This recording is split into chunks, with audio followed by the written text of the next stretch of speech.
noches, gracias por la sintonía.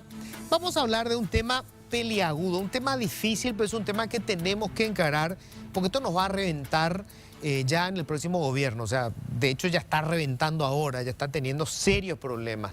El problema de la caja fiscal, de los sistemas previsionales en general, en un país notablemente en donde la gran mayoría no tiene seguro social, donde de cada 10 trabajadores, 8 no tienen seguro social, el sistema previsional que beneficia a ese poquito ya está teniendo inconvenientes financieros. ¿Cómo lo resolvemos? Bueno, vamos a estar discutiendo con Marco Eliseche, viceministro de Administración Financiera del Ministerio de Hacienda. Hola Marco, ¿qué tal? ¿Qué tal Luis? ¿Cómo estás? Un saludo a toda la audiencia, también a los compañeros Gabriel y Manuel. Bueno, estamos con Manuel Ferreira, exministro de Hacienda, economista. Manuel, ¿qué tal? ¿Cómo estás? ¿Qué tal Luis, Marco, Gabriel? Un gusto estar aquí con ustedes.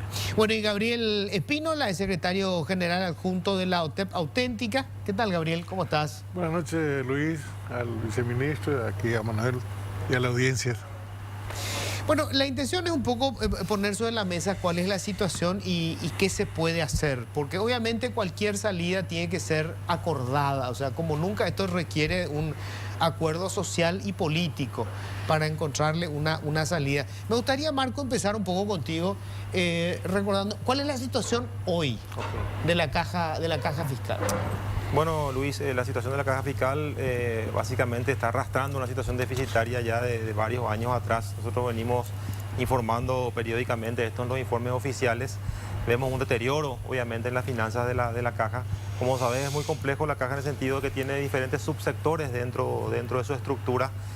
Básicamente hay un sector grande que es superavitario, que es el de los funcionarios civiles de la administración pública, que básicamente tiene todavía un colchón importante porque básicamente tiene más aportantes. Estamos hablando de, después vamos a hablar de algunos ratios, ahora pues tiene más aportantes y eso le hace que sea hoy todavía superavitaria, que tenga una salud financiera más grande, mirando esa caja en particular. Pero vemos también dentro de la misma estructura el sector Magisterio Nacional, donde el déficit se ha aumentado mucho en los últimos años como consecuencia del aumento de los jubilados, ¿verdad? Como sabemos, el Magisterio Nacional tiene un régimen especial donde no hay un límite de edad, sí un límite de aporte. Eso hace que se jubilen más rápido y básicamente hoy tenemos, en la proporción que hablamos, solamente 2 docentes activos por cada jubilado, y eso hace obviamente que el sostenimiento de ese sector en particular sea muy complicado. Y recordemos que ahí se está cubriendo ese déficit con el superávit que tiene otro sector que hablamos recién, que es el superavitario. Y por otro lado tenemos las fuerzas públicas que tienen también un régimen especial, también se retiran, digamos que sin años de aporte, sin antigüedad, digamos sin años, sino que solamente los aportes es lo que se considera. Ellos se retiran, de hecho no se jubilan, automáticamente pasan a retiro. Entonces en este caso también otra variable ahí es que ellos se jubilan con el 100% de su último salario y eso hace que ese sector también tenga un déficit importante. En el global, el déficit del año pasado fue de 170 millones de dólares. Las proyecciones para este año están en torno a los 220 millones de dólares de déficit global de la caja fiscal.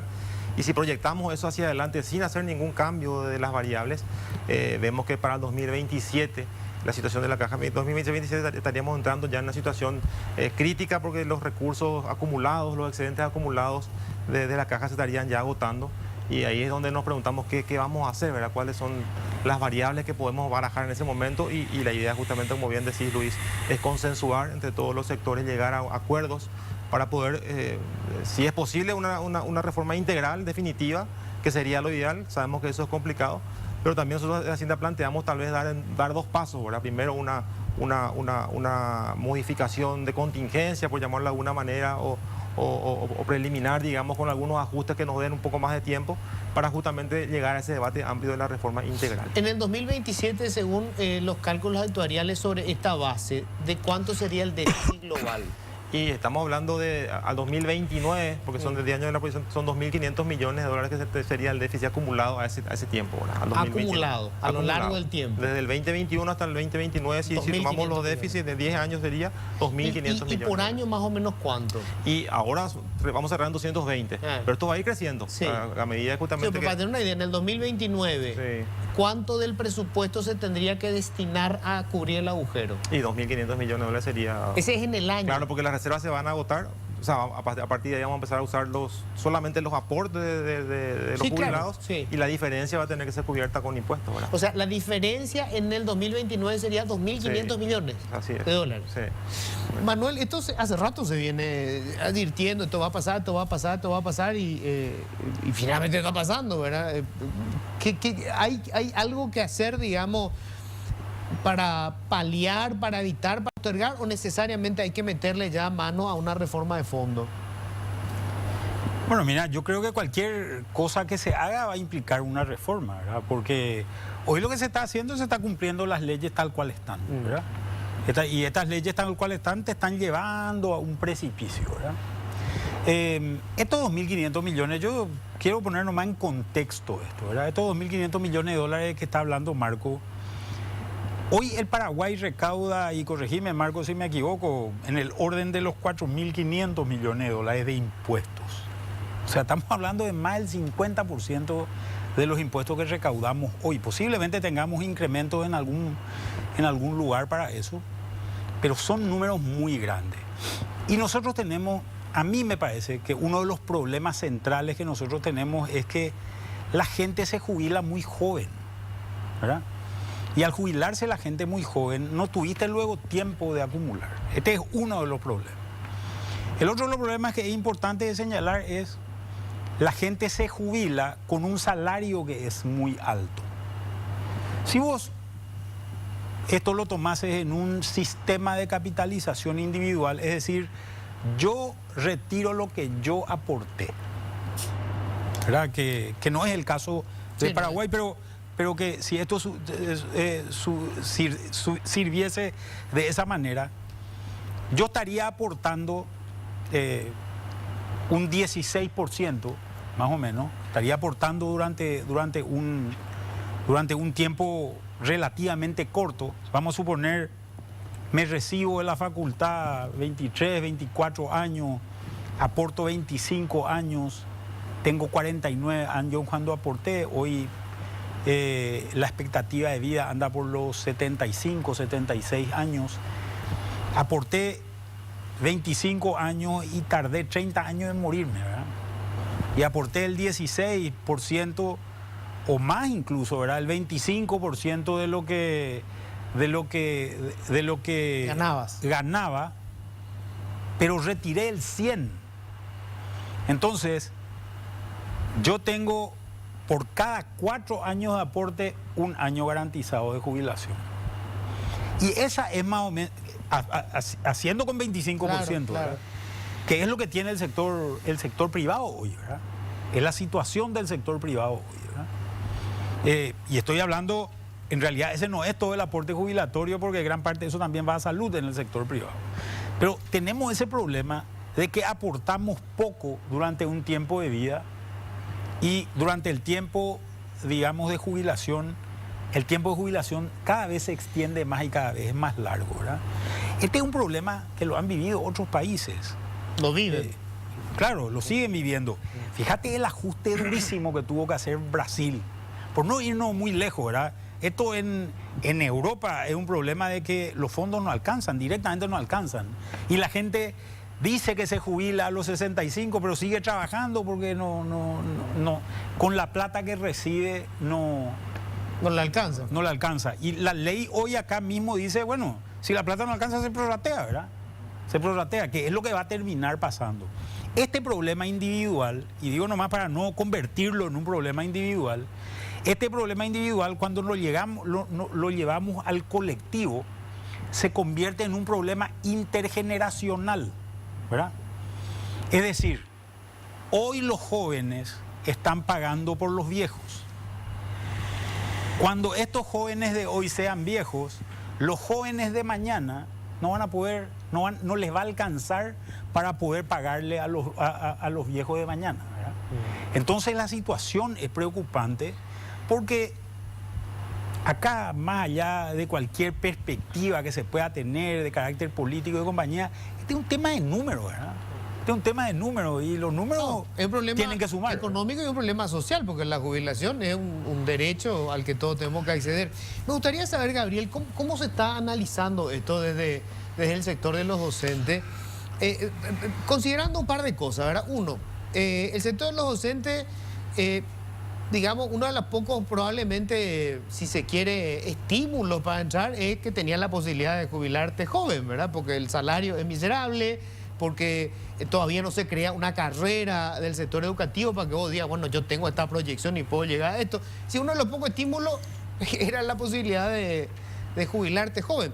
Pero hoy existe este problema financiero real. ¿Cómo lo analizan ustedes, Gabriel? Bueno, yo creo que la primera cuestión es que lo que tú iniciabas este programa, si queremos consensuar, lo primero creo que no hay que generar una cuestión catastrófica.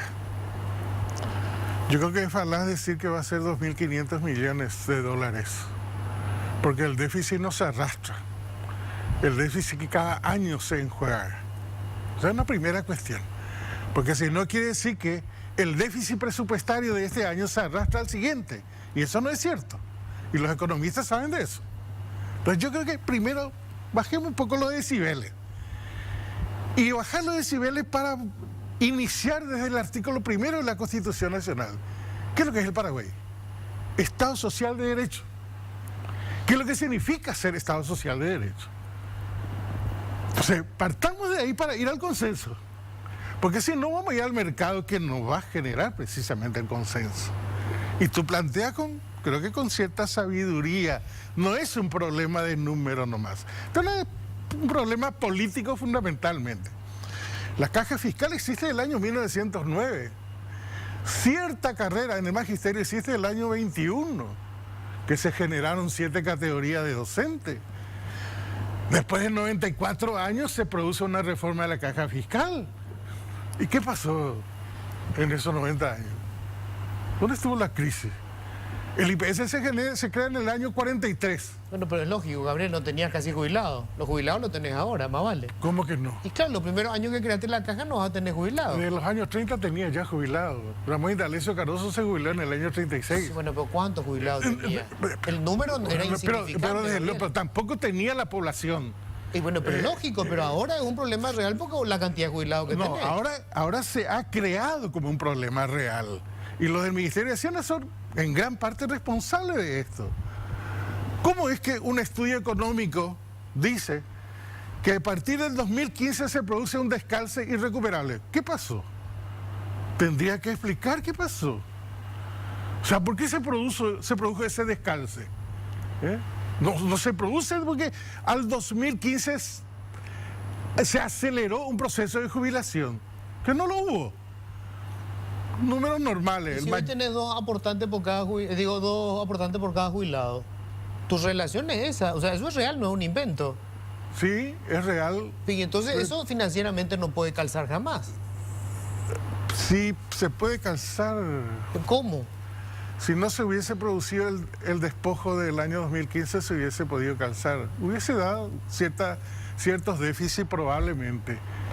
Espera un poco. Primero quiero aclarar algo porque no, yo por eso te preguntaba, Marco. Cuando hablamos del 2029, 2.500 millones, ¿es lo acumulado o ese año el déficit va a ser 2.500? Es el déficit acumulado. Bueno, por eso yo te preguntaba, en el año, ¿cuánto supone el agujero? Mira, y 200 millones por año hoy va a ir creciendo. No tengo datos ahora de la proyección por año, pero ponerle que va creciendo 10, 15% por año el déficit, ¿verdad? Claro, esto es muy importante por lo siguiente. A ver, muchos países tienen un sistema previsional deficitario. Sí. Se paga con impuestos la diferencia. Claro, por supuesto. Ahora, la cuestión es esta. Si toda la población o la mayoría de la población tiene ese seguro social, uno puede admitir el déficit. ¿Por qué? Porque, digamos, yo hoy con mis impuestos le estoy cubriendo al que ya se jubiló. Mañana cuando yo me jubile, el que está pagando impuestos me va a cubrir a mí. Claro. El problema es que hoy menos del 1% de la población se jubila. Y 8 de cada 10 no van a tener seguro social. Entonces, no es admisible que una mayoría paguemos un subsidio para un sector hay un problema de modelo económico y social, Luis. Discutamos el modelo, eso estamos discutiendo. Perfecto. ¿Cuál es el principal problema? El ministro lo sabe, el viceministro lo sabe. La inequidad tributaria. ¿O no es el gran problema? Bueno, pues con eso no va a solucionar. ¿Cómo que no? Porque no vas a usar más impuestos solamente para cubrir el déficit de la caja fiscal. pero- Tener una cantidad de necesidades sociales, Gabriel. Por favor. O sea, la plata, no vamos a recaudar más plata para cubrir el déficit de no unos estamos pocos. hablando de que la equidad tributaria tenga que ser para un solo renglón. No estamos tan, creo, con desconocimiento. Pero el acá. agujero está en 200 millones. ¿Cuánto va a ser en el 2029? Pero 200 millones causados por quién? Y por el déficit que hay. Causados por policías y militares, que son los que se cubren Sí, con impuestos. Y bueno, ¿y qué hacemos con ellos? El Estado tendrá que asumir a ver, eso. Luis. ¿Quién le pide el Estado? Somos nosotros. ¿Cómo lo asume Chile? ¿Cómo lo asume? Impuesto al cobre. ¿Vamos a cobrar impuestos para pagarle a los militares y a los Luis, policías? A ver. Bueno, adelante. dejemos de que los militares tengan el privilegio que tienen hoy. Estoy totalmente en desacuerdo. Entonces, Hay que sacarle el privilegio. Claro, pero no es lo que dice, hay que ser equitativo. Por supuesto, O sea, pero si no tienen por qué tener ese privilegio si nosotros no desde luego tenemos. no tienen por qué tenerlo. Totalmente de acuerdo. Bueno, nosotros creemos que este tiene un proceso de recuperación. Es necesario que el despojo del año 2015 al 2021 se recupere esos fondos a la caja fiscal. Que deliberadamente Hacienda, a partir de modificación de la ley de presupuesto de manera anual, no depositaron como parte de los fondos de la caja fiscal para que se fondee la caja fiscal. Por ejemplo, hay un... ¿Y dónde fue esa plata? Un poco, espera, por No, 2015. ¿Dónde fue esa plata? No, a ver, si me permitís explicarlo, Sí. el punto de Gabriel, él se refiere a la ley del 1909 que establece que los cargos vacantes tienen que ser transferidos a la caja. No solo los A cargos. partir del 2015 eso por ley de presupuesto se suspendió, quedó suspendido. Ahora, una ley de presupuesto que lo dijimos con Gabriel, nosotros administramos una ley vigente, puede ser que ellos tengan un criterio acerca de esa ley, pero es una ley vigente que estamos administrando. Durante 5 años estuvo vigente esa suspensión, estamos haciendo los cálculos de cuánto dejó de ingresar ahí. Hoy es más o menos 200 mil millones por año, 150 mil millones por año es lo que debería haberse transferido a la caja en términos de cargos vacantes, que sería bien de un aporte del Estado también, porque eso sería Espera que recursos no de tesoro. entiendo. ¿Cómo los cargos vacantes? No entiendo. Los cargos no utilizados por los diferentes sectores que no están siendo utilizados en este momento son personas que no están hoy trabajando, digamos, Sí. se liquida como si fuera el salario y se transfiere a la caja, ¿verdad? Pero los números que podemos encontrar ahí no van a solucionar este problema. Estamos hablando de 200 mil millones por año, 150 mil millones por año. Van a ayudar obviamente a que tenga un poco más de salud la caja, pero no va a ser la solución definitiva.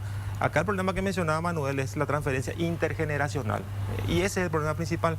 Cuando una caja, un sistema de reparto que se sostiene por la cantidad de aportantes, pierden los aportantes, es imposible que se financie por sí solo. Ahí podemos discutir el aporte del Estado, que nosotros estamos de acuerdo en discutir, pero dentro de un contexto de previsibilidad que nos permita, dentro de una reforma integral, ver cuánto va a ser el aporte del Estado. Puede ser 9%, como plantea Areado, podría ser, pero tenemos que discutir cómo, de dónde van a salir esos recursos y cómo vamos a proyectar en el tiempo. Entonces, eso es lo que tenemos que discutir. No vamos a solucionar la caja si no solucionamos también la cuestión demográfica, que IPS le va a pasar también. Hoy IPS, para comparar con IPS, tiene 7 aportantes por cada jubilado.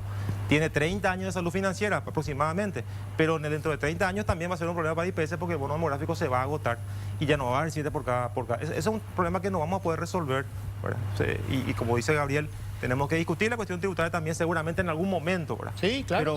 Pero ahora la situación de la caja la mecha está muy corta. Entonces tenemos que ver todas estas cuestiones, cómo poder meter dentro de una plano, digamos, de una planificación y poder proponer soluciones viables, ¿verdad? Manuel, a ver, si ese dinero que se llegaba se fondeaba, digamos, ¿iba a ser diferente el escenario? ¿Cómo se fondeaba? Y sí, los fondos que... Los cargos vacantes Los que- cargos Y vacantes. no, ¿verdad? los cargos vacantes serían más o menos unos 200 millones de dólares en ese plazo que estamos hablando. Y vos hoy ya tenés un déficit de 200 millones de dólares, ¿verdad? Con un acumulado que anda más o menos por los 400, ¿verdad? O sea, hoy no vas a poder cubrir con eso, ¿verdad? A mí lo que me parece, vuelvo a repetir cuál es el problema. El problema es que si vos aportás durante pocos años, y tardás mucho tiempo en morirte, hay que ser medio duro con esto, ¿verdad? Pero es la realidad, tardás mucho tiempo en morirte, te comes la cola, ¿verdad?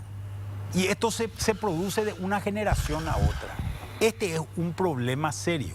Entonces, nosotros necesitamos levantar la edad jubilatoria. Este es un tema que para mí es clave. Y yo pienso nomás una cosa, ¿por qué hay gente que se puede jubilar a los 45 años en Paraguay? El caso de un maestro que se recibió de la facultad, empezó a enseñar, estuvo 20, 25 años enseñando y en ese momento se jubila cuando está en la flor de su edad para enseñar, ¿verdad? Cuando tuvo 20 años de aula, aprendió a enseñar, creo yo, porque uno aprende en el trabajo un montón de cosas, ¿verdad? Todo lo que vos sabés de periodismo seguramente no lo aprendiste solamente en la facultad, sino trabajando en tu profesión. Lo mismo ocurre con todas estas profesiones. Tenemos un problema con policías y militares. El problema con los policías y militares es que hay una ley, y la ley que dice que no puede haber un menos antiguo que el jefe. Sí.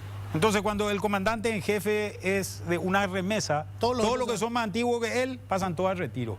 Y eso automáticamente empiezan a cobrar el 100%. Y eso no podemos hacer tampoco, ¿verdad? Es un disparate, no sé a quién se le ocurrió esa locura. Pero es que así funciona. Entonces, ese es un problema serio. Aparte hay dos cosas, no solamente se van a retiro con el 100%, se les ajusta automáticamente sus haberes de acuerdo con lo que gana el militar en actividad. Sí. Que también es el otro No problema. existe en ningún lugar del planeta eso. No existe en ningún lugar. Imagínate vos, y ahora se está solicitando a través de una ley que eso pase también con los funcionarios civiles. O sea, si yo fui ministro de Hacienda hace 10 años y mi sueldo era 15 millones de guaraníes, y el sueldo ahora, yo me jubilo, yo no me jubilé, que ahora claro más, pero no me jubilo ni no tengo jubilación en el Ministerio de Hacienda, pero Si estuviera jubilado. Si yo estuviera jubilado y ahora es de 35 millones de guaraníes el sueldo Claro. yo tendría que ganar automáticamente 35 millones, pero yo no aporté por eso. Yo no aporté por eso. El tema es que tenemos que aportar. Lo ideal es que no haya ningún aporte. Y voy a decir una cosa que me parece importante. En Paraguay solamente 20% de la población total tiene aportes. Solamente 20%. Somos el peor país en términos jubilatorios de América Latina. Creo que Bolivia no gana. Me parece, Bolivia es peor, quiero decir, ¿verdad? Sí. Que nosotros, pero no estoy tampoco tan seguro ya hoy, ¿verdad? Entonces, el problema que tenemos es, nosotros tenemos que incorporar mucho más gente a la jubilación. Este no es un problema de la caja fiscal nomás, este es un problema del sistema jubilatorio del Paraguay. Nosotros tenemos que tener una edad que sea razonable para que la gente, con el aporte que tiene hasta llegar a la edad jubilatoria, pueda vivir decentemente durante el tiempo que ya no pueda trabajar. no pueda más trabajar, ¿verdad? Porque si no, lo que va a pasar es no va a haber plata que va a aguantar. Un primer punto, subimos los impuestos. Los impuestos no son infinitos, no son infinitos. ¿Se pueden subir impuestos? Siempre se pueden subir impuestos, ¿verdad? Esa es una cuestión real, siempre se pueden subir impuestos. Ahora, queremos decidir entre todos que los impuestos se van a usar para pagarle a un grupo de gente que va a ser privilegiado. Porque tenemos diferencias. Hoy, por ejemplo, ¿cómo se jubila un médico del sector privado y cómo se jubila un médico del sector público? Las jubilaciones son distintas. ¿Cómo se jubila un maestro en el sector privado y cómo se jubila un maestro en el sector público? Este aporta a IPS, este aporta a la caja fiscal, ¿verdad? Este tiene una jubilación más rápida que este. Y eso es lo que no se aguanta. Y creo que ahí yo coincido con lo que plantea Gabriel, de generar una equidad. Tenemos que generar una equidad y no podemos dividir esto por profesiones. Fíjate que este no es el primer arreglo que se hace. El primer arreglo que se hace lo hace Dionisio Borda en el año 2003. Sí. Cuando este problema ya era un problema complicado, ¿verdad? Y se dejó de pagar cuando son las jubilaciones. 13 leyes se pasan después de esa ley del 2003 que perforan la caja fiscal. Entonces, por ejemplo, enfermero, médico, psicólogo, dentista, Tuya caminera, doctor. policía caminera, no me acuerdo más, pero son 13 leyes que van perforando y van haciéndole un agujero, agujeros a la caja fiscal y van generando este déficit. No es solamente el tema de policía y militares, no es solamente el tema de maestros. Hay un montón de perforaciones y para mí lo más equitativo es, vamos a decidir todos los paraguayos a qué edad nos vamos a jubilar. Yo si fuese maestro ya podría estar jubilado, ¿verdad? Yo la verdad es que no quiero estar jubilado. Vos ya te podrías estar jubilado, Sí. ¿verdad? Entonces... Tengo parientes que ya se jubilaron. Tengo parientes que ya se jubilaron. Claro, yo también. Más jóvenes que yo. ¿Verdad? Y esa es una situación donde nosotros estamos perdiendo, y esto es lo que yo creo que tenemos que entender, estamos perdiendo un recurso productivo que está pasando a no trabajar cuando está en la flor de su edad para aportar, para seguir aportando a la República. Claro, ahora esa es la cuestión, digamos, ya, digamos, el mal uso del recurso. Ahora, a mí me gustaría insistir, Gabriel, porque, a ver, hay una cuestión que para mí es muy importante. En los próximos años, yo creo que nosotros tenemos que conseguir atraer a la mejor gente a la docencia. De hecho, se van a jubilar un montón de maestros y maestras. Creo que el 40% va a entrar en edad de jubilarse en los 4 o 5 años. Y necesitamos traer toda una nueva generación de maestros y maestras. ¿Cuál es el estímulo? Hoy parece que es la jubilación, que a mí me parece que es un error, no debería ser ese. Yo no creo que sea ese el estímulo para quien va. En realidad hay bastante desmotivación. El Estado paraguayo adeuda 83 millones de dólares a los docentes en concepto de escalafón. Hoy, no ayer, no mañana, hoy. ¿Qué hacemos con eso? 83 millones de dólares que no aporta la caja fiscal. Que debería aportar. Al año 2017 teníamos 83.000 cargos docentes. Hoy tenemos 76.000. La población no disminuyó. Esto tiene una consecuencia en la caja fiscal. Cierto, el salario de hace 5 años no es el de hoy. Puede que el aporte sea casi en el mismo nivel, digamos. Pero tiene un efecto, y el efecto es que acompaña este déficit. Yo creo que sí se deben hacer algunas reformas al interno de la actual legislación. El prorrateo, los tiempos de aporte. ¿El prorrateo? ¿Vos crees que hay que prorratear Hoy se hace prorrateo por los 60 últimos meses, no es que el último... Ah, no, te refería a eso, claro. Yo pensé que te refería al pago de la jubilación a prorrata. Te van a matar, te van a salir acá afuera y te van a crucificar. No, porque esto también genera un perjuicio a la caja fiscal de cualquiera de los sectores que por 20, 25 años aportó por una categoría y en los últimos 5 años acumula. Que es lo mismo que pasa con el IPS también. Que es un problema serio. Sí, que ha tenido una demanda de los marítimos con respecto a eso, ¿verdad? Claro. Que acumularon en los últimos años Sí. siderales ingresos, supuestos ingresos en algunos casos, Sí. para poder retirar. Yo creo que la caja necesita reformar, sí necesita reformar. Primero hay que convertir la caja en caja. Ahora, te pregunto una cosa. Hoy no existe eso. Gabriel, ¿vos estarías de acuerdo? Ustedes analizan fusionar las cajas y que haya un solo sistema previsional con las mismas reglas para todos. O sea, ¿por qué tendría que ser una regla diferente para el militar, para el policía, para el maestro, para el funcionario del ministerio y para el trabajador del sector privado? ¿Por qué? No debería de existir, pero las condiciones también tienen que cambiar. O sea, nosotros no podemos estar en las condiciones en las que estamos hoy día. O sea, el docente tiene más ingresos acumulando más cargos. No puede ser eso. Eso no es un profesional. Pero pues un trabajador del sector privado está más o menos igual. Pero no debe ser, pues. Bueno, ya sé, pero O sea, tenemos las vos mismas estás queriendo condiciones. calidad en educación. Totalmente, sí. O sea, y le vas a cargar con trabajo porque va a tener más ingresos y ese ingreso significa, bueno, es un profesional. No porque tenga ese ingreso. Ese ingreso lo tiene con una sobrecarga laboral. No, estamos de acuerdo, Bueno, estamos de acuerdo. Pero es que tiene que ser parte de... Claro, pero ese otro... Sí, es un debate que forma parte. Por eso yo te decía el estímulo me parece que tiene que ser otro y no un sistema de jubilación distinto de los No, demás. desde luego. O sea, si yo hoy, si tuviera 20 años, estoy en el Instituto de Formación Docente y quiero ingresar al instituto, la atracción debe ser la carrera, no necesariamente la jubilación. La jubilación es un derecho a una expectativa, puedo llegar, puedo no llegar. Pero ¿qué es lo que hace que yo tenga que ingresar a esta profesión?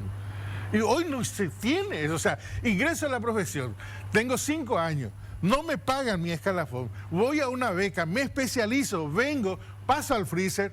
¿Qué motivación es esa? Totalmente, absolutamente de acuerdo. Ahora, Entonces, no se puede mirar solamente un aspecto. Hoy están estos números, probablemente, yo le dije el día pasado al viceministro, una hoja tiene 2 caras. Los números que pasa el Ministerio de Hacienda es solamente una cara, no pasa la otra cara. Y deberíamos de sincerar esos números. ¿cuál es la otra cara? La otra cara es, sepamos cuánto es el despojo de todo este tipo. No es solamente los cargos vacantes, quizás sea el mayor monto el de los cargos vacantes. ¿Cuáles son los otros? Las Esas multas, 13 perforaciones son... las multas por llegada tardía, por ausencia, la suspensión si goce de sueldo, el primer mes de aumento de sueldo. O sea, hay que ver todo eso y ver cuánto es el monto. Yo no creo que sea solamente 200 millones de dólares. Pero yo no creo que sea mucha plata eso, Gabriel. Vamos. 6 meses, el tiempo de tu amigo Peta, se jubilaron 3.000 docentes. Será amigo tuyo. No, a vos te quiere mucho. Oh, Porque me ama. hicimos un cálculo, 15 millones de dólares significó 6 meses. 6.000 cargos docentes. Y si acumulamos el resto, ¿cuánto lo hubiese sido? ¿Y hoy el déficit cuánto es del sector docente? Y está en torno a los 90 millones de dólares Por año. por año. Que va creciendo porque por el ritmo de jubilación. Claro. Por el ritmo de jubilación. Sí, pero Pero el ritmo de jubilación. ¿te imaginas? Este año el Ministerio de Hacienda congela 2.844 rubros. Congeló. Y están los docentes ahí. 33.000 horas cátedra. Sin ninguna legislación que le ampare, como tampoco le amparaba hacer esta legislación. ¿Cómo esta eso ley. que congeló, Gabriel? No entiendo. Son los cargos ¿cómo? vacantes, Luis. Los cargos Sí, vacantes. los cargos vacantes. Se utilizan para Pero- financiar el presupuesto también, ¿verdad? Empezaron a liberar, se descongela. ¿A qué temperatura se descongela el hielo? ¿A menor o a mayor temperatura? Sí. Cuando se calienta la campaña electoral empieza a descongelarse. Ahora empezaron a descongelarse los... No, a ver, Luis, quiero explicar brevemente eso. Tampoco me extraña. No, el año pasado, después de la pandemia que se suspendió el aumento salarial para los docentes, ¿se acuerdan? El año pasado se retomó el acuerdo que tenemos con los docentes, ¿verdad? Y se pactó, ¿verdad? En el acuerdo un 11% el año pasado y un 5% este año. Obviamente la situación que nos No se encontramos... pactó, ustedes decidieron. Parte de eso fue al Congreso, Gabriel, y le finalmente una ley, ¿verdad? Parte de ese aumento se financian con los cargos vacantes. A ver, cargos vacantes estamos hablando otra vez de fuente 10. Son recursos del Tesoro, o sea, son recursos de impuestos que salen de toda la... No es un dinero que está bajo ya de una... Claro. O sea, lo que se hace se deja de gastar. Claro, entonces lo que dice Gabriel, y bueno, es técnicamente así, en vez de ir a la caja, eso se usó para financiar el aumento docente, entre otros gastos del sector magisterio, porque son cargos vacantes del sector magisterio, ¿verdad? Entonces, finalmente esa discusión, Luis, si sean cargos vacantes o sea impuestos, es aporte del Estado, de todos los paraguayos, que tiene que ir para financiar el déficit de la caja fiscal. Por eso digo que el debate tiene que ir más allá. Tenemos que debatir cómo vamos a financiar este déficit, qué ajustes vamos a hacer a los parámetros y ahí discutir cuánto va a ser el aporte del Estado. Yo creo que es válido que se discuta eso porque hoy 16% ya es una tasa elevada de aporte de los funcionarios públicos en general. Entonces creo que se puede discutir el aporte del Estado, pero dentro de ese contexto, ¿verdad? Si no cerramos los parámetros, no ajustamos los parámetros, eso va a ser un barril sin fondo. Lo que pasa es que hay pero una fíjate, cuestión Luis, económica que no deja de ser al importante. docente se le descuenta 21,5%. Y ahora plantean 20%, es decir, iría a 25,5%. ¿Por qué 21? 16% a la jubilación, 5,5% al IPS para atención médica. Entonces, ¿qué? 75% va a tener embargado, pero 25% va a tener embargado el docente. Bueno, pero que no se jubilen antes de los 50 años, Gabriel. No se jubilan antes de los 50. Sí se jubilan. Se jubilaban. Yo tengo familiares ahora No, se jubilados jubilaban. antes de los 50 Sí, años. se jubilaban. No, ahí Tienen también, hijos y por cada hijo se les quisiera cuenta aclarar Al los 2 años. 2003, al 2003 Los tres hijos, todavía. un año. Sí. Quisiera nomás aclarar, Luis, que no hay ni una propuesta legal de lo que dice Gabriel. Sí hay un informe técnico, nosotros planteamos varias alternativas justamente para el debate, ¿verdad? Dentro de eso se plantea que los sectores deficitarios aporten más porque son hoy los que justamente tienen ese problema, pero obviamente eso también discutimos ahí el aporte del Estado, o sea, y no hay proyecto de ley, nosotros no enviamos nada, solamente un informe que enviamos al Congreso a pedido de las comisiones donde planteamos esta situación y alternativas que se podían plantear. Tampoco va a ser esa la solución, Luis, repito, y quiero ser No, de puntilloso hecho, en yo eso. honestamente te digo, no creo que sea viable. No, O por sea, supuesto. socialmente inviable ahora. Por supuesto. Por eso decía que acá el problema principal. Te van a tomar las escuelas, eso es real. Es la cuestión demográfica. Esa es el caracudo del problema, ¿verdad? Y eso no se soluciona, porque ya no van a ingresar más docentes. Hoy se necesita 4 docentes por cada pasillo para que sea sostenible la caja con estos parámetros. Eso no va a pasar. Y tampoco en las fuerzas públicas. Entonces, ¿cómo te hacemos ahora? Pregunto, Manuel, no se puede, o sea, a ver, el problema del sistema previsional es un problema a nivel mundial. Por eso, como está diciendo, o sea, la expectativa de vida creció. Cuando se instaló el IPS en la década del 50, la expectativa de vida era de 60 años. Hoy es de 75 en Paraguay, seguramente va a llegar a 80 años. Entonces, la gente vive mucho más tiempo. Matemáticamente no cierra, eso sabemos, no cierra. O sea, vos aportás aunque entre a los 20 años, vos aportaste hasta los 60 y en 5 años se fueron. 8 años. En 8 años se fue todo lo que vos aportaste. 8 años. Aunque vos invirtieras y no hay una tasa de retorno fabulosa para las inversiones, no existen. Entonces, evidentemente, tenemos que tomar una decisión política de con impuestos le vamos a subsidiar a los que ya se jubilaron, una parte. Pero para que eso, repito, sea justo, todos tenemos que tener el mismo servicio. Eso ocurre hoy. Entonces pregunto, Manuel, ¿no es posible pensar en poner una raya y decir, ok, hasta acá van todas estas cajas? Lo que la gente que ya está y que está aportando ahora no se le cambian las reglas de juego. Con ellos ya nos vamos hasta el final, hasta No que se se les muera. puede luego cambiar. Claro, hasta que se muera el último. Así mismo. Pero a partir del año tal, todo el que ingrese va a entrar a un mismo sistema previsional y bajo la misma regla de Espera, juego. Añembo abogado, Taina, Eh. ¿verdad? Vos tenés 2 tipos de derecho en esto. El derecho en expectativa, que es un derecho que vos todavía no tenés, que es lo que se refería. La jubilación es un derecho en expectativa. O sea, a vos cuando entras a trabajar en un lugar te dicen te vas a jubilar dentro de tantos años bajo tales condiciones. Y después está el derecho ayúdame un poco. Adquirido. El derecho adquirido. El derecho adquirido es intocable. Si vos tocás el derecho adquirido con una ley, esa ley va a ser inconstitucional, vas a perder toda la demanda en la corte, nadie te va a dar eso. Entonces, al que ya está jubilado bajo un régimen determinado que se va a ir. Es más, el que ya empezó a aportar bajo un régimen. No, ese Pero todavía tiene derecho en expectativa. Ah, Ese todavía tiene ahí derecho en entiendo. expectativa porque ok. todavía. Entonces, vos a ese le podés cambiar. Además, a esa gente se le cambió muchas veces. Sí, se le cambió. Para mejor y para peor. Más que para mejor que para peor, Sí. ¿verdad? En general. Entonces, Para algunos. tenés que para tomar hacia atrás y decir, perfecto, yo tengo una cohorte, un grupo de personas determinada que tiene en promedio tales edades, tiene en promedio tantos años para jubilarse y tiene en promedio tantos aportes, ¿verdad? Lo más fácil y que no debería para nada ser conflictivo es subir la edad. Te voy a decir cómo es el caso, así de sencillo. Sí. Yo también me imagino el quilombo cuando vos digas esto, ¿verdad? Pero sí, en términos, digamos, Bueno, matemáticos. ¿sabes qué es lo que más pasa? sencillo. ¿Sabes qué es lo que pasa? Sí. Que esta gente que está aportando, si no se hace algo, no va a cobrar un mango. No, yo estoy de acuerdo, es cierto. Así nomás es. La gente tiene que saber, no vas a cobrar un mango. Porque O va a cobrar por rata, como le pasó a alguna va a vez los cobrar por jubilados rata, va a bancarios. cobrar menos. Hoy vos no tu plata no es para vos. Tu plata es para el que está jubilado hoy. Así es la situación hoy. Entonces, el número es más o menos así. Vos aportás 160 por cada 1000, ¿verdad? 160 por cada 1000 y lo aportás durante 25 años, ¿verdad?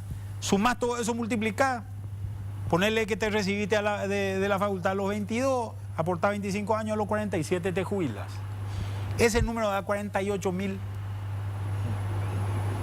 A partir de ahí cobrás 100 y te morí a los 72, o sea, 25 años viví cobrando 1.000 en teoría. ¿Sabes cuánto esa plata es? 300.000. Vos aportaste 48.000 y cobrar 300.000. Ese es el número, a pesar de todas estas cosas que podemos estar de acuerdo en muchas de las cosas que dice Gabriel, no va a cerrar nunca si no subimos la edad jubilatoria. No va a cerrar nunca.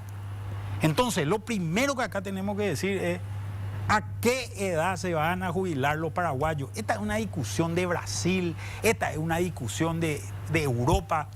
No puede ser que una población que tiene en promedio, en la mediana edad es de 28 años, nosotros estemos discutiendo este tipo de cosas. Esto tendría que ocurrir a nosotros en el año 2050 para adelante. Pero están tan mal hechos nuestros números que esa situación va a ocurrir. Entonces, el primer problema, aunque haya aporte del Estado, el número no alcanza, porque vos necesitas 6,25 años de aporte por cada un año de jubilación. Y esa es la relación que tenés que ver cómo encontrás hoy. ¿Podemos bajar este 6,25? Podemos bajar. Podemos bajar 5, podemos bajar 4. Pero igual tenés que trabajar 4 veces más de lo que te jubilás. O si no, no vas a recibir el 100%. Tengo que hacer una brevísima pausa. Anote todos estos números y vamos a seguir discutiendo. Breve pausa, ya volvemos. Está jubilando Nosotros por 30 seguimos años de debatiendo ejercicio. fuera del aire, ya estamos ahora Porque al no aire hay los otra vez. recursos, ¿verdad? Porque, Claro, claro. de facto. Una cuestión que Conte que insisten se duplicó en mucho. 5 años. Cosas que se pueden decir Una cuestión que en insisten privado. mucho.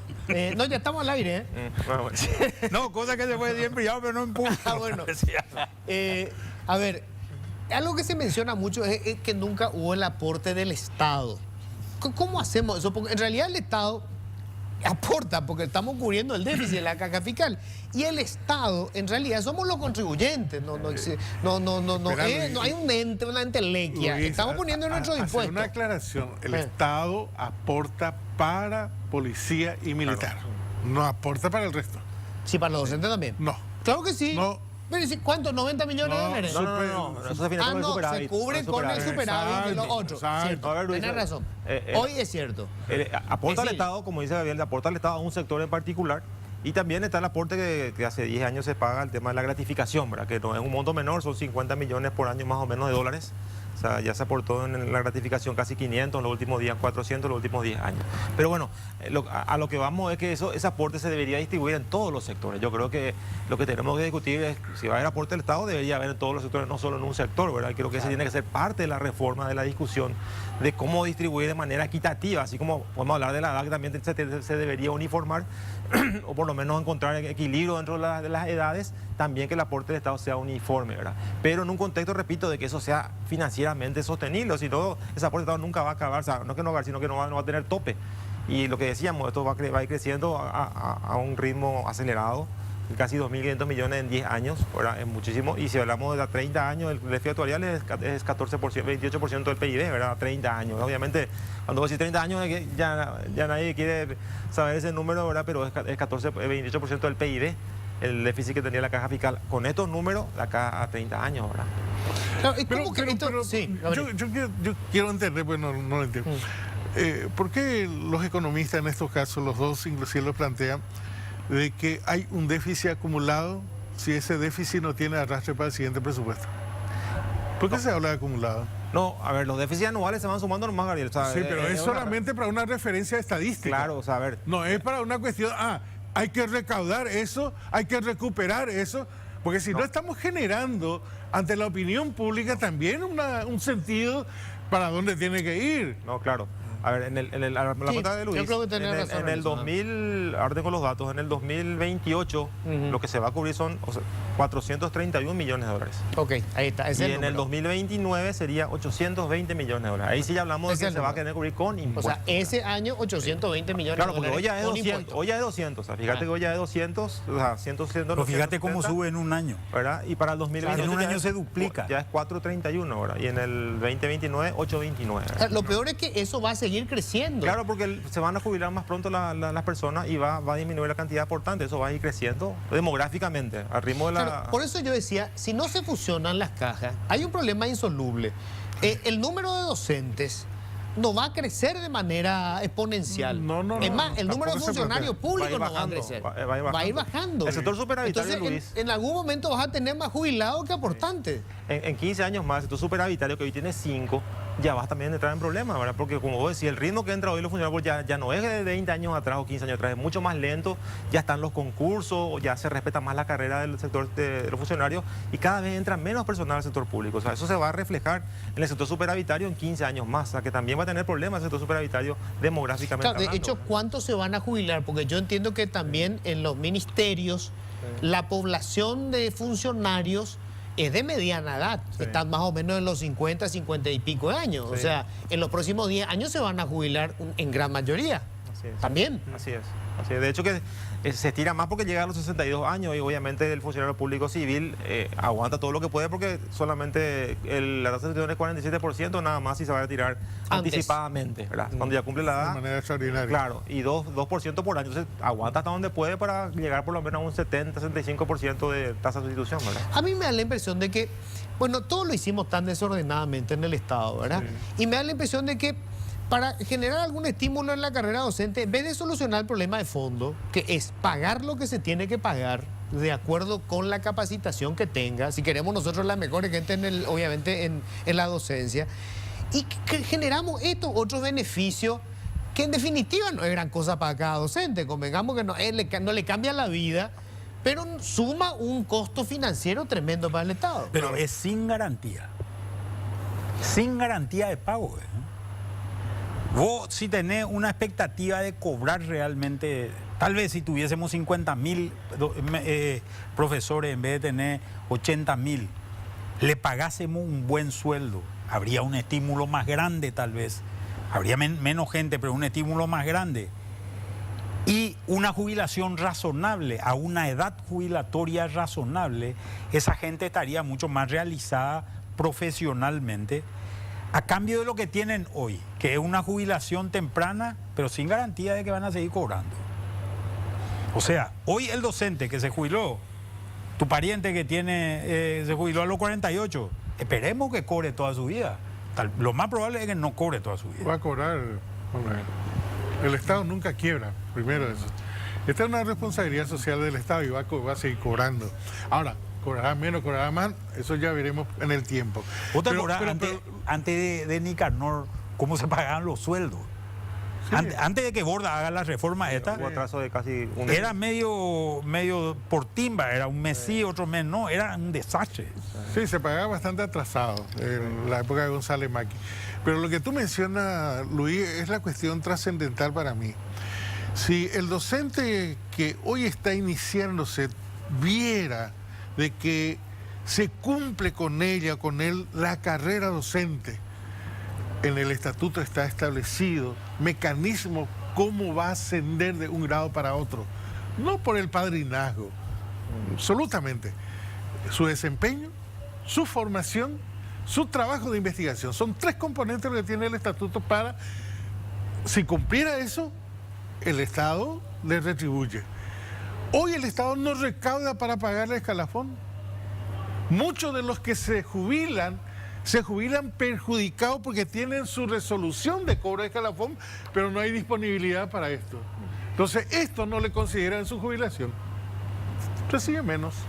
Entonces, yo creo que la motivación fundamental está allí con el cumplimiento de la carrera docente. Y eso en el tiempo, puede que sí, puede que no. Yo no creo que, bueno, sí, seguramente es solo una hipótesis de Manuel, que poblacionalmente tengamos que disminuir al magisterio, porque poblacionalmente en Paraguay va a ir creciendo, no va a tener el mismo crecimiento poblacional de hace 10 años. Sí, pero lo que pasa es que empiezan a aparecer medios informáticos, empiezan a aparecer otras formas de enseñar. Claro. Que se vuelven importantes. Pero eso, o sea, hoy un maestro que no maneja una computadora no sirve. Pero eso va a hacer que se cualifique más nada más su desempeño. Y posiblemente que pueda enseñar a más gente el mismo maestro. Claro, pero yo creo que nosotros seguimos reproduciendo el sistema estronista en el tema de la cantidad de habilitar escuelas y mantenemos escuelas que las habilitó Stroessner en su momento, cuando hoy podríamos tener grandes centros educativos, cerrar un montón de escuelitas, concentrar a los maestros en ese lugar, y creo que los resultados serían mucho mejores. Sí, el Stroessner y los retoños del estronismo que fueron creando lugares donde no hacía falta, pero por una cuestión de compromiso electoral. Y hoy tenés un maestro que te enseña de primero a sexto grado, que yo no sé cómo se hace eso. La verdad que no sé cómo se hace. ¿Cómo te parás y te sentás delante de 15 o 20 alumnos y uno de primero, otro de segundo, otro de tercero? Debe ser realmente una cuestión dramática. Pero creo que estas modificaciones del sistema educativo tendrían que generar una mayor eficiencia seguramente en el nivel de enseñanza. Porque estos problemas que voy a decir, la carrera docente, pues yo quiero ampliar más. La carrera del servicio civil no tiene incentivos. Pero no hay luego carrera hoy. Por eso. Hoy no tenés una legislación de carrera. Hay una ley que está durmiendo ahí en el Parlamento. Sí, un proyecto. Yo decía, a mí, si yo fuera funcionario público, estaría ofendido cuando veo que una bachiller, porque es la hija del amigo del director de Yacyretá, o el ex amigo ahora por cuestiones políticas, puta, gana 30 millones de guaraníes al mes. Déjame de joder, y es bachiller. ¿Cuánta gente que tiene, no sé, acumula títulos y no gana ni la mitad, ni menos de la mitad de eso? Entonces, eso es porque no hay una carrera. Lo que el docente puede recibir en 10 meses. Por eso nosotros habíamos presentado a comienzo de este proyecto de ley de reforma del servicio civil. Lastimosamente eso no aprendió, digamos, dentro del Congreso. Ahora estamos revisando nuevamente, haciendo algunos ajustes y volver a enviar ese proyecto, porque ahí básicamente se sientan las bases para la carrera. Si obviamente ahí no están los docentes que tienen su carrera propia, que como decía Gabriel, me parece que es muy válido, que puede ser el incentivo para que ellos permanezcan más de años de aporte, que tengan realmente una previsibilidad dentro de su carrera, que le dé también un soporte económico más importante. Y en los funcionarios civiles también, ¿verdad? Hoy en Hacienda, por ejemplo, hace 15 años se aplica la carrera, a partir de inicio de ahora en adelante, se hacen los concursos para los directores, para los jefes de departamento, hay una previsibilidad en la carrera, eso le da tranquilidad a los funcionarios, eso tiene que replicar en todos los ministerios, es lo que se propone en la ley del servicio civil. No hablamos de quitar beneficios, porque eso es lo que le asusta a los funcionarios, que se va a quitar beneficios. No hablamos de quitar beneficios, es una ley de punto final. O sea, hasta aquí, como decía Manuel, hasta aquí corremos con las reglas que están, y los nuevos funcionarios que van a venir ya se van a regir por las nuevas reglas de la carrera, donde va a ser previsible todos los ascensos, las promociones, las capacitaciones que son requeridas para cada cargo. Eso es lo que queremos establecer y terminar con todas estas diferencias que hay, porque hoy tenemos una diferencia, una distorsión enorme de salario público. Hay muchos gerentes de entidades que ganan mucho más que el presidente de la República o que el ministro de Hacienda, cosa que es un absurdo, ¿verdad?, por la responsabilidad que tienen estos funcionarios versus otros, sin hacer ningún juicio de valor acerca del cargo que ocupa hoy, porque así está hoy establecido, ¿verdad? Entonces, eso se tiene que ordenar y eso va a generar estos incentivos, ¿verdad?, que es importante también y que va a tener su impacto también en las jubilaciones, ¿verdad? Creo que hay que recuperar la caja. Creo que es necesario que la caja funcione como tal. Necesita por eso su reforma. No puede ser solo una dependencia del Ministerio de Hacienda, que muchas veces sirve a medio de caja chica, utilizando estos fondos que están depositados ahí en el Banco Central. No sabemos en todo caso con qué criterio luego la utilización de esos recursos. Y nosotros somos de que es necesario, ya está planteado por ciertamente de parte de un parlamentario, un aporte del Estado. Es necesario que se tenga de parte de ciertos renglones como bebidas alcohólicas, bebidas azucaradas o el tabaco, un aporte impositivo que haga sustentable y sostenible la caja, y que los recursos financieros de la caja puedan ser invertidos en obras como vivienda, obras públicas, garantizadas por el Estado, por lo tanto se garantiza la devolución de eso.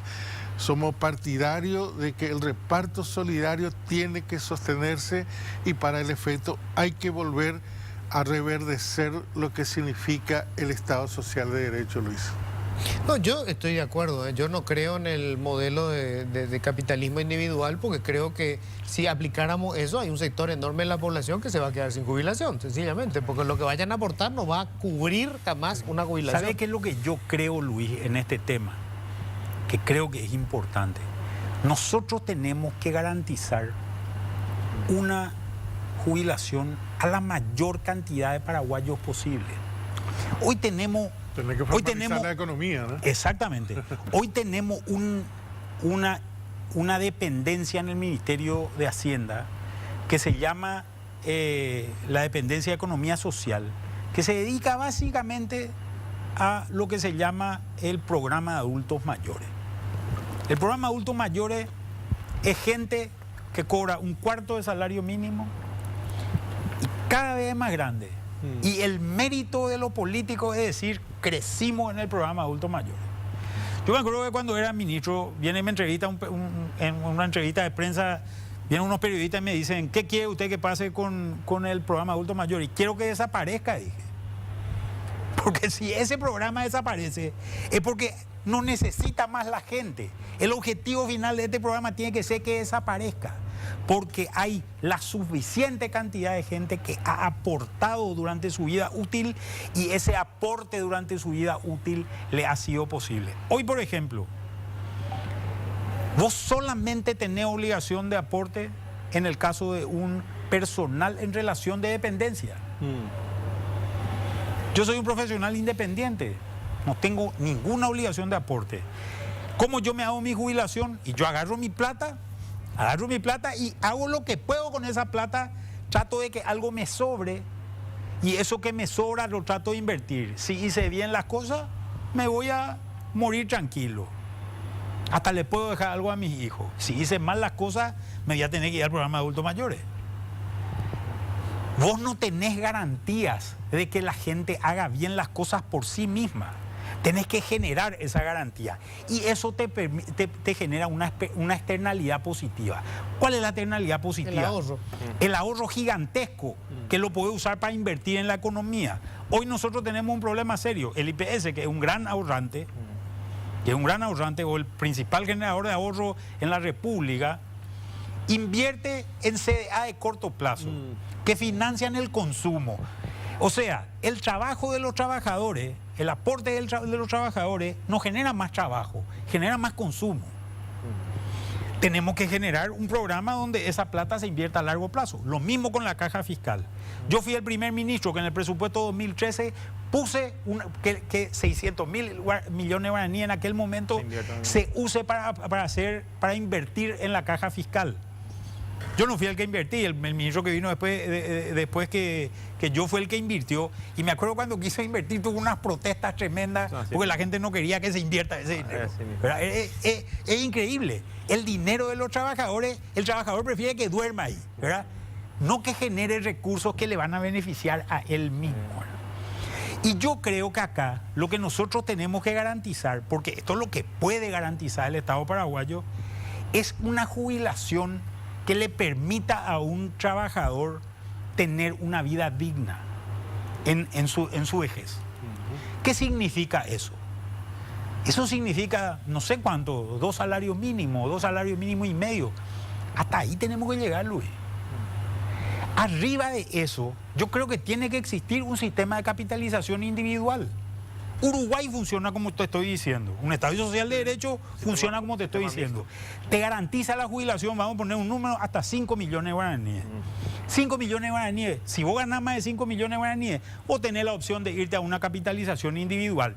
Yo te garantizo 5 nomás, no te garantizo 10. No te garantizo 15. Sí, tiene un sistema si vos combinado. querés tener 10, 15, 20, andate a otro lado. Andate a un banco o a quien sea, la AFJP o como sea que se llame. Pero esa AFJP no puede invertir la plata afuera de Paraguay. No, pero ¿de dónde sacan los recursos para garantizar esa jubilación mínima? Porque hoy... Un sistema de reparto, un sistema solidario. Bueno, por eso, porque es un hoy... sistema mixto, ¿verdad? Tenés un sistema mixto de solidario. El sistema de reparto el que te permite cubrir eso. Pero y por eso tenés un sistema de reparto hasta un cierto monto y más de un cierto monto vos tenés la libertad de irte pero yo no te garantizo. Hoy IPS te garantiza todo. En realidad te garantiza hasta 25 millones de guaraníes, que es lo que salió en esta cuestión de los marinos y compañía. En fin, que hay una decisión de la Corte, toda una historia. Si eso fuese en un banco, en el sector privado, esa discusión no existiría. No existiría. Porque el tipo hubiese aportado el valor que tenía que aportar y la plata se invertía, y si se invirtió mal te jodiste, hermano querido. Pero ahí hay un tema realmente, Marco, que los fondos jubilatorios que son el principal ahorro que tiene el país. Debería. No se puede invertir en las áreas que son de renta segura. Por ejemplo, se duplicó la ruta 2. Se le concedió a una empresa privada que tiene por 30 años la concesión de la ruta. Sí o sí va a generar renta, porque vos no podés llevar la ruta a ningún lado, nadie se puede robar la ruta, ¿verdad? Entonces, No crea, no sabemos. mejor no tiremos ideas. Sí, Pero digo, ¿por qué no podía, por ejemplo, IPS financiar y cobrar, poner al puesto de peaje y garantizar vos la utilidad? Y es lo que decía Manuel, hay una resistencia, no sé si es de confianza, que obviamente es también un tema de discusión de los jubilados y inclusive de los funcionarios, de que se toque la plata que están depositadas en los bancos, tanto en IPS como en la Caja Fiscal. En la Caja Fiscal, como decía Manuel, en el 2013 recién así tímidamente se estableció en el presupuesto de invertir en los fondos en los bonos de la AFD, solamente ahí. Después gradualmente fuimos abriendo, hoy hay 800 millones dentro de la Caja Fiscal, en el Banco Central, de lo cual la mitad está depositado en bonos de la AFD y también en algunos bancos en CDA, que es lo que nos permite la ley de presupuesto. O sea, habría que analizar y reformar, y justamente en la ley que habíamos presentado, que tampoco corrió de la Superintendencia de Pensiones, ahí se establecía un abanico de posibilidades de inversión, donde sí se podía, obviamente bajo criterios técnicos y financieros, hacer esas inversiones que vos mencionás, en emprendimientos empresariales, en acciones, en bonos. Claro. Repito, La todo tasa del capital que se multiplica si lo invertís. siempre respetando la garantía, obviamente la máxima garantía posible y la responsabilidad de esa inversión. Y eso creo que es lo que tenemos que discutir, porque hoy de nada sirve 400 millones que están ahí anclados en el banco a 0% de interés, ¿verdad? Ahora, necesitamos no ahí renta. una cuestión que le quería... Pero sí. en estos últimos 7 años se han invertido 700 millones de dólares y eso ha generado 100 millones de dólares de renta en la Caja Fiscal. Ahí hay una cuestión clave que le quería preguntar a Gabriel, ¿verdad? Que tiene que ver con la gobernanza. Vos decías recién, tiene que dejar de ser Hacienda, tiene que haber una caja fiscal, es decir, tiene que haber una institución. Ahora, ¿quién administra eso? Porque en el IPS es todo un debate, porque los miembros del Consejo son todos nombrados básicamente por el Poder Ejecutivo. Otra vez. Sí, por eso. No, yo no sé quién va a mirar. O sea, primero nosotros queremos que se exista esa garantía. No queremos la plata parada en una caja, no. Claro. Lo que tiene que existir es una fiscalización estricta. O sea, no importa que siga siendo una entidad, no sé, subsidiaria, complementaria, anexa a la de Hacienda, manejada inclusive, administrada por el propio Ministerio de Hacienda, pero con una fiscalización estricta de aquello, pues si no se te como dijo hace rato Manuel, se te dispara con la incorporación de ciertos sectores o de varios sectores y hace que se vaya perforando esa caja, ¿verdad? Lo mismo puede ocurrir. Nosotros queremos ser coadyuvantes en ese sentido, en la fiscalización, porque hemos accedido en esta última lista de jubilados, por ejemplo, aparece un docente narcotraficante y está jubilado. En la ultranza. No, la operación Espada. ¿Y cómo? No tenía trabajo y tuvo que traficar a Pero esa es la prueba de que no era suficiente su jubilación, pobre. No, pero ¿cómo superó tener antecedente judicial? Claro. Porque te requiere para jubilarte. No, pues yo no sé si sabían ya que era No, narco. probablemente después, ¿verdad? Pero bueno, no sé, habría que investigar el Hace caso. 4 años que está en la cárcel de San Pedro. Ah, bueno, esa es otra historia. No, esas normativas hay que modificar, evidentemente. Esto nos pasaron esos datos, nosotros tampoco sabíamos. Ahí pasamos también los datos, no sé, creo que están hablando con una fiscalía, a ver qué se hace con eso. Pero hemos tenido años anteriores, en la época de Stroessner, gente que jamás pasó por la institución educativa y se jubilaron. Cierto, no fue un perjuicio a la Caja Fiscal, pero fue un perjuicio al Estado. Claro. Es un robo. Claro, ¿cuánta gente pasaron por eso? El escaso salario que tenemos, esa marginalidad con la que históricamente se le ha abonado a los docentes, ha hecho que el docente se dedique a otra actividad. Narcotráfico. No precisamente. Éramos tan pobres, Dios mío, ¿verdad? No, pero es cierto, se dedican a otra actividad. Sí, el que está en la zona rural tiene cierto cultivo, o sea, no precisamente en la hoja, ¿verdad? Pero, Vamos a hacer una breve pausa. Después vamos a hablar. Yo creo que se dieron cuenta que se pueden llegar a ciertos consensos, porque en definitiva todos queremos, lo que queremos es que la gente cuando llegue a cierta edad tenga el derecho a la jubilación, a tener garantizado, digamos, en su vejez un aporte, un dinero, ¿verdad? Y que esto sea equitativo, o sea, que todos tengamos más o menos los mismos beneficios. La cuestión es, ¿podemos plantearnos esto en este momento, en este año electoral? Vamos a responder después de la pausa, brevísima, ya volvemos. Bueno, estamos en la última parte ya. La cuestión final, ¿verdad? O sea, yo creo que no hay mucho tiempo, ¿verdad? Hay que hacer alguna cosa, ¿verdad? Pero reforma de fondo, ¿cómo hacemos en este año electoral? no es la cuestión final, es la cuestión de inicio. Sí. No, yo creo que hay que abrir esto al debate, creo que hay que iniciarlo, hay que desarrollarlo. Me parece que es necesario en el caso de la actualización, que va a significar también un golpe a la caja fiscal, producir un cierto equilibrio de los que tienen menos, otorgar la actualización que corresponda. Sí, a los que ganan decirlo las jubilaciones menores. Creo que es me parece lógico. Es necesario que yo no creo que los docentes que ahora se jubilaron tengan que tener una actualización, pero tenemos que, en el marco de lo que significa esta reforma, incorporar esta. Evidentemente la ley, más que la ley, la Constitución no es inclusiva y no puede existir una ley que privilegie a un sector y en desmedro de otra. Y ahí no sé cómo el Estado, el gobierno o los gobiernos va a lidiar con dos estamentos de poder real que son policía y militar. Porque ese privilegio está ahí.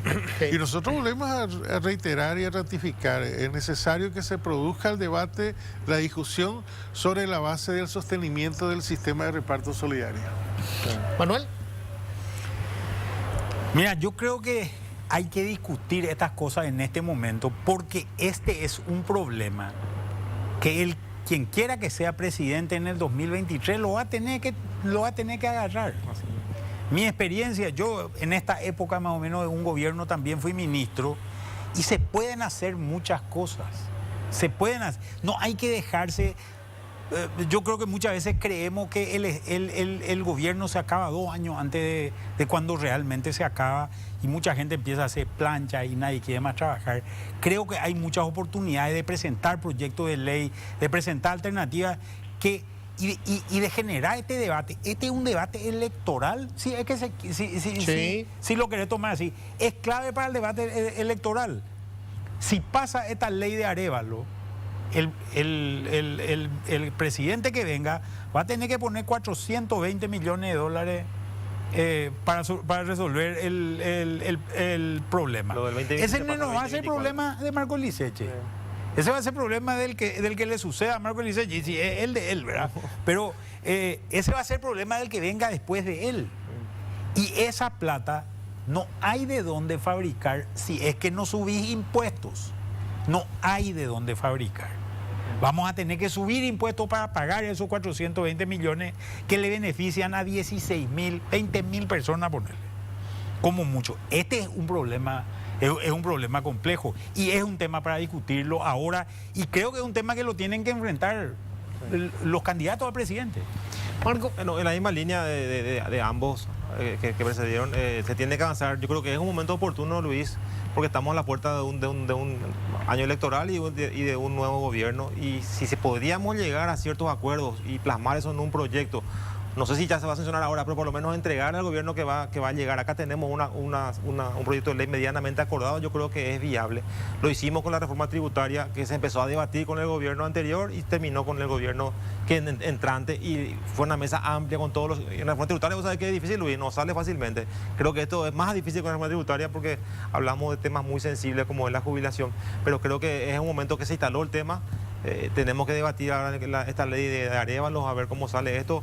Obviamente tenemos nuestra posición que ya hemos expresado y ahí sentarnos a discutir con todos los sectores y buscar las alternativas. Siempre también para mí un sistema solidario de reparto es el camino por el momento, pero tenemos que ajustar estas variables que hablamos ahora.